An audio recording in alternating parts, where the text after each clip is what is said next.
Nainggit ako sa mga first world country. Grabe, nagiging inggit ko sa mga taga first world country. Para family-oriented tayo, pero yung sistema natin ang nagtutulak sa pamilya para magkawatak-watak. Diba? Huwag nating i-romanticize ang first world countries.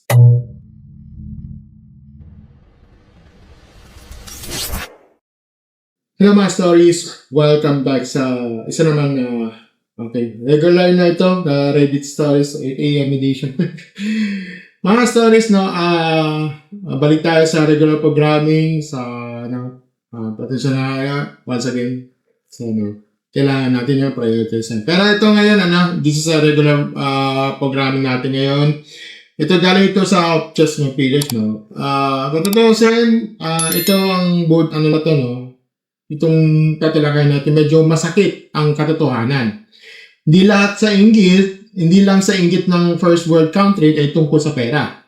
Minsan, ang tunay mong kinaiinggitan ay yung kaya nilang mabuhay na maayos nang hindi kailangan iwan ng pamilya nila.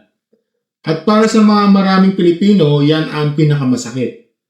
Hindi sweldo ang unang nawawala. Pasensya, samahan, kumpletong Pasko, kumpletong pamilya. So, basahin natin yung post nito, okay? Ito, sabi niya sa post, sabi niya, nainggit ako sa mga first world country. As I go older, grabe, nagiging inggit ko sa mga taga first world country. Not entirely because of the opportunities, living quality, etc. Although given na yun, okay? But because they get to stay with their families. Growing up in early 2000s in Manila was the most fun I had in my life. Laging puno pag may celebration. Laging complete attendance. Ngayon, halos lahat ng pamilya ko nasa ibang bansa na. Okay? The holidays feel so lonely ngayon dahil halos lahat OFW na. I would hear from family members na grabe lungkot ng tito ko na nasa US ang Pasko kasi hindi siya makauwi. Hindi daw same yung atmosphere unlike here. Pero kailangan umalis Imagine yung mga nasa privilege ng bansa. Lahat sila magkakasama. 2 hours away lang or a few hours away from each other. Pero dahil sa culture nila na hindi gaano family-oriented, mas pinili nilang magkanya-kanya. Samantala, ang mga Pilipino, we spend most of our holidays with video calls, messaging, etc. Kahit nung wala pang video call, ramdam ko lungkot ng family members ko na tumatawag lang pero saglit lang pwede. Kasi mahal ng long distance call, di ba, yung panahon na yun. Wala lang, napaisip lang ako, I miss having my whole family around. Ngayon, bilang na lang talaga pumupunta sa celebrations. Nakakalungkot.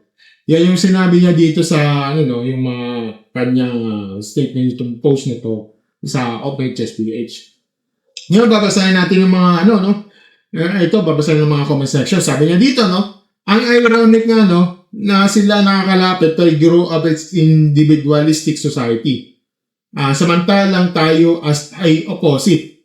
Although they are also family-oriented as well.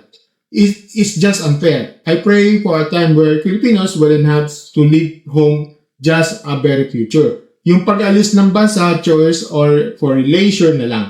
Next naman ito, kung anong wala ka, meron sila. Kung may meron ka, wala sila. If, for example, Philippines is a first world country from the beginning, you think family-oriented culture will stay? No. Ngayon pa lang, sobrang highly influenced na tayo sa US culture. Lalo na siguro kung ito ang naging part of life natin. And then you won't be so jealous anymore because you have never experienced those happy get-together times. Hindi mo rin maiisip ito or maybe you can think, sana hindi na lang ganito fortune natin. Mabuti pag ganitong bansa, family-oriented sila. They always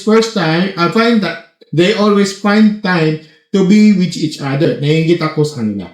Next naman ito, sabi niya, Pasko talaga yung ramdam na ramdam ko yung lungkot. 11 years na ako dito sa abroad pero tuwing Pasko, iba ang lungkot pag nakakita ko na family na nandito ang parents at kapatid. Kami lang ang husband ko with one child. May relatives ang husband pero iba rin yung nasa ibang country ka lang with parents as siblings. Though wala akong namanis na moments kasi medyo di maganda ang family dynamics namin nung nasa Pinas pa ako. Nakakalungkot kasi feel ko lalo na yung malayo na ako sa kanila at every holidays nakikiparty lang kami sa ibang pamilya.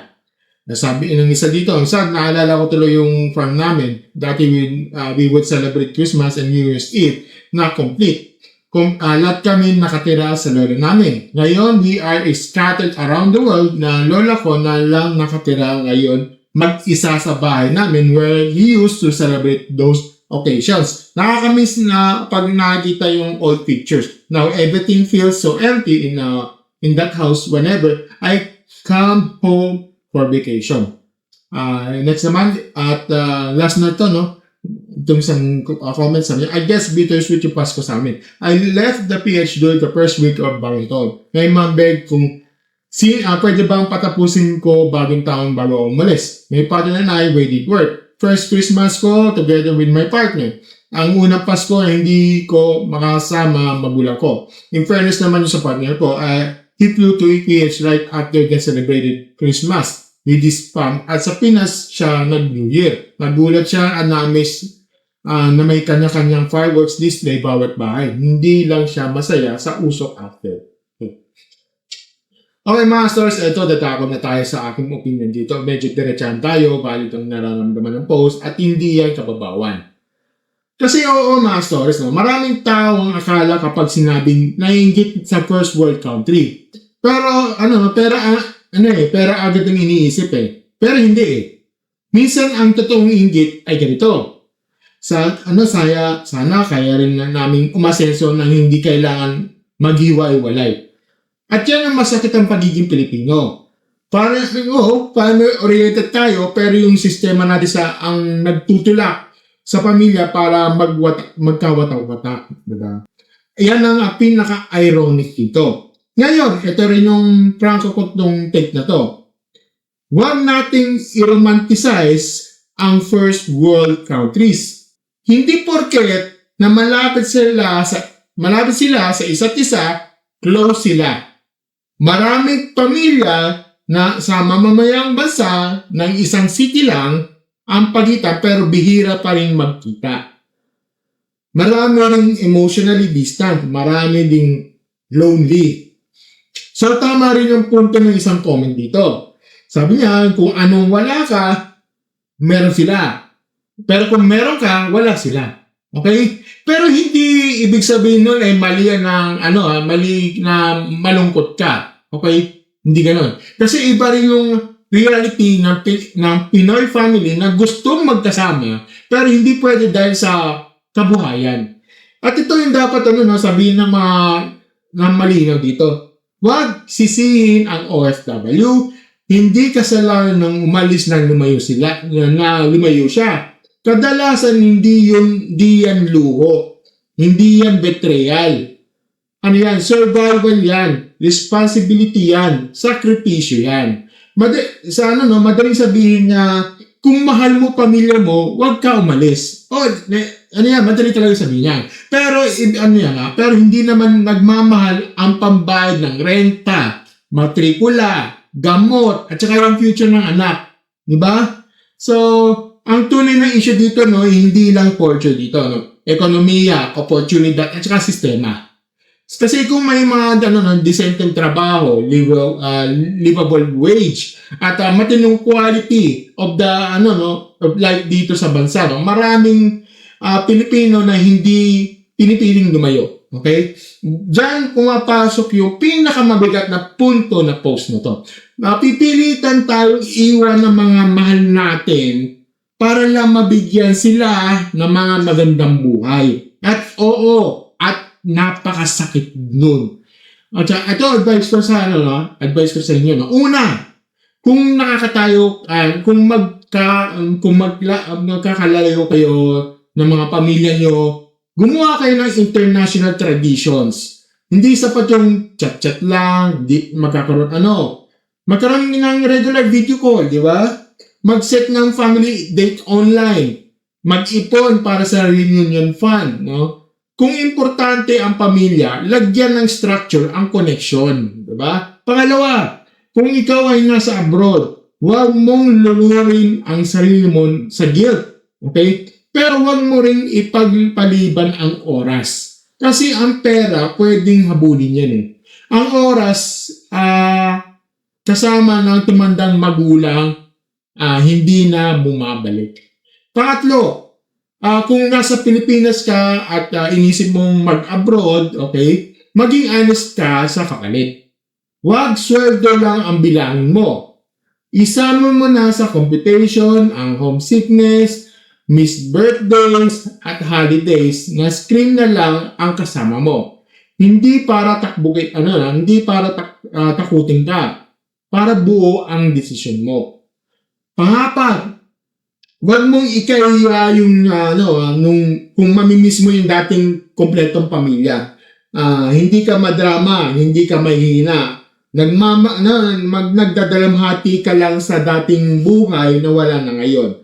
At ito ang pinaka-oriented dito, no, kung sasabihin ko to.